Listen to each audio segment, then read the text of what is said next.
നമസ്കാരം. ഇന്ത്യയുടെ ആകാശം സുരക്ഷിതമാക്കാൻ മിഷൻ സുദർശൻ ചക്ര.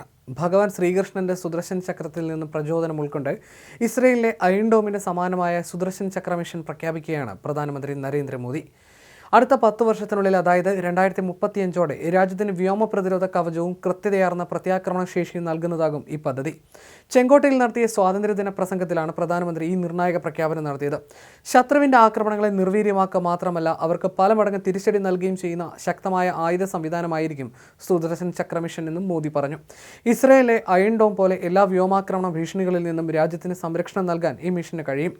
ഓപ്പറേഷൻ സിന്ദൂറിന് ശേഷം പാകിസ്ഥാൻ ഇന്ത്യയിൽ നടത്താൻ ശ്രമിച്ചതിന് സമാനമായ ആക്രമണങ്ങളെ ഭാവിയിൽ പ്രതിരോധിക്കുക എന്നതും സുദർശൻ ചക്ര മിഷന്റെ ലക്ഷ്യമാണ്.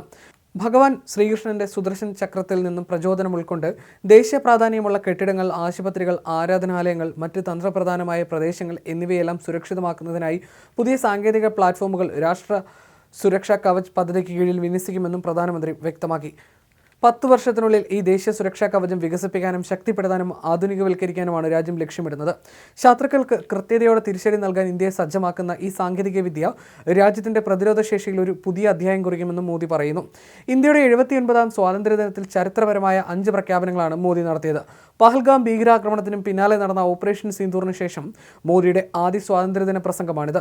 103 മിനിറ്റ് നീണ്ട പ്രസംഗം റെഡ് ഫോർട്ടിൽ നിന്നുള്ള അദ്ദേഹത്തിന്റെ ഏറ്റവും ദൈർഘ്യമേറിയ പ്രസംഗങ്ങളിൽ ഒന്നായി രേഖപ്പെടുത്തി. രാജ്യത്തിന് പുതിയ ദിശാബോധം നൽകുന്ന 5 സുപ്രധാന പദ്ധതികൾ മോദി പ്രഖ്യാപിച്ചു.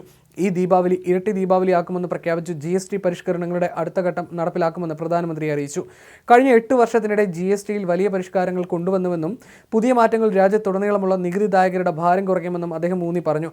ഈ വർഷാവസാനത്തോടെ ഇന്ത്യയിൽ നിർമ്മിച്ച ആദ്യത്തെ സെമി കണ്ടക്ടർ ചിപ്പ് വിപണിയിൽ എത്തുമെന്നും മോദി പ്രഖ്യാപിച്ചു. നിലവിൽ 6 സെമി കണ്ടക്ടർ യൂണിറ്റുകൾ പ്രവർത്തനത്തിലുണ്ട്. കൂടാതെ 4 പുതിയ യൂണിറ്റുകൾക്ക് കൂടി കേന്ദ്ര സർക്കാർ അനുമതി നൽകിയിട്ടുണ്ട്. ഇന്ത്യൻ ജനത ഇന്ത്യയിൽ നിർമ്മിച്ച ചിപ്പുകൾ ഈ വർഷാവസാനത്തോടെ വിപണിയിലെത്തിക്കുമെന്ന് അദ്ദേഹം പറഞ്ഞു. രാജ്യത്തെ യുവജനങ്ങൾക്ക് വേണ്ടി 1 ലക്ഷം കോടി രൂപയുടെ മെഗാ പദ്ധതി പ്രഖ്യാപിച്ചു. പ്രധാനമന്ത്രി വികസിത് ഭാരത് റോസ്ഗാർ യോജന എന്ന പേരിൽ ഈ പദ്ധതി ഇന്ന് ഓഗസ്റ്റ് 15 മുതൽ നടപ്പിലാക്കും. ആദ്യ ജോലിക്ക് സാമ്പത്തിക സഹായ പദ്ധതി പ്രകാരം സ്വകാര്യ മേഖലയിൽ ആദ്യമായി ജോലി നേടുന്ന യുവതി-യുവാക്കൾക്ക് സർക്കാരിൽ നിന്ന് 15,000 രൂപ ധനസഹായം ലഭിക്കും. കൂടുതൽ തൊഴിലവസരങ്ങൾ സൃഷ്ടിക്കുന്ന കമ്പനികൾക്ക് പ്രോത്സാഹന തുക നൽകുമെന്നും പ്രധാനമന്ത്രി വ്യക്തമാക്കി. ഇതിനൊപ്പമാണ് സുദർശൻ ചക്ര മിഷനും പ്രഖ്യാപിക്കുന്നത്. ശത്രു രാജ്യങ്ങളുടെ ഏത് നീക്കങ്ങളെയും തകർത്തെറിയാൻ ശേഷിയുള്ള കരുത്തുറ്റ ആയുധ സംവിധാനം വികസിപ്പിക്കാൻ ലക്ഷ്യമിട്ടുള്ള മിഷൻ സുദർശൻ ചക്ര പദ്ധതിക്കാണ് ഇന്ത്യ തുടക്കം കുറിച്ചത്.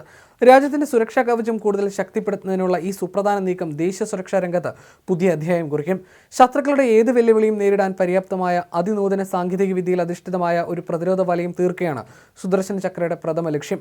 ഇത് കേവലം ഒരു ആയുധ സംവിധാനമല്ല, മറിച്ച് രാജ്യത്തിന്റെ ആത്മാഭിമാനം സംരക്ഷിക്കാനുള്ള ഉറച്ച പ്രതിജ്ഞ കൂടിയാണ്. ദേശീയ സുരക്ഷാ കവചം എന്ന ആശയത്തിന് പുതിയ മാനം നൽകിക്കൊണ്ട് ഭാവിയിലെ വെല്ലുവിളികളെ മുൻകൂട്ടി കണ്ട് പ്രതിരോധിക്കാൻ ഇന്ത്യ സജ്ജമാക്കുകയാണ് ഈ മിഷൻ. രാജ്യത്തിന്റെ പ്രതിരോധ ശേഷിക്ക് പുതിയ മാനങ്ങൾ നൽകുന്ന ഈ പദ്ധതി മുൻകാലങ്ങളിൽ നേരിട്ടേക്കാവുന്ന പ്രതിരോധ പോരായ്മകളെ മറികടന്ന് ഇന്ത്യക്ക് അഭേദ്യമായ ഒരു സുരക്ഷാ വലയം തീർക്കുമെന്നാണ് പ്രതീക്ഷിക്കുന്നത്. രാജ്യത്തിന്റെ പ്രതിരോധ കരുത്തിന് വർദ്ധിച്ച ഊർജ്ജം പകരുമ്പോൾ ഭീഷണികളെ നേരിടുന്നതിൽ രാജ്യം ഇപ്പോൾ കൂടുതൽ സജ്ജമാണെന്ന സന്ദേശമാണ് ഈ മിഷൻ നൽകുന്നത്.